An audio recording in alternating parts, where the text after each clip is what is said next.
त्वचारे चमक आनिबा सह एही सबु शारीरिक समस्यारू मुक्ति देइथाए कमला। शीत दिने खरारे बसी कमला खाइबार मजा किछि अलगा। कमलारे विटामिन सी र मात्रा भरपूर मात्रा रही थाए, जहा शरीर को अनेक रोगरू रक्षा करिथाए।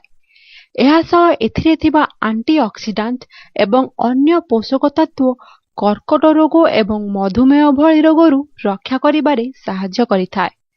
एबे आसंतु जानिबा प्रतिदिन गोटे कमला खाइबा द्वारा शरीर को केउ सबु लाभ मिलिथाए।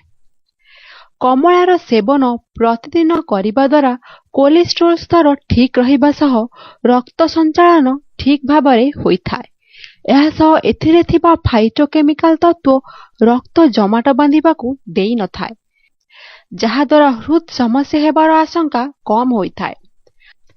कमलारे न्याचुराल सुगार थिबारु एहा रक्त शर्करा स्तर को नियंत्रण रे रखिथाए, जहा द्वारा मधुमेह भली रोग हेबार आशंका कम होइथाए।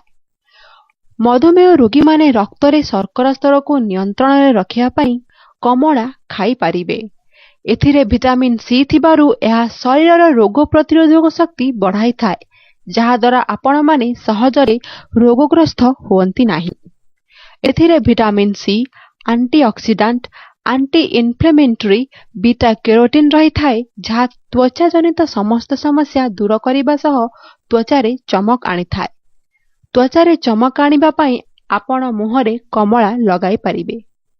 कमलारे कैरोटेनॉइड रही थाए, जहा दृष्टि शक्ति को मजबूत करी थाए।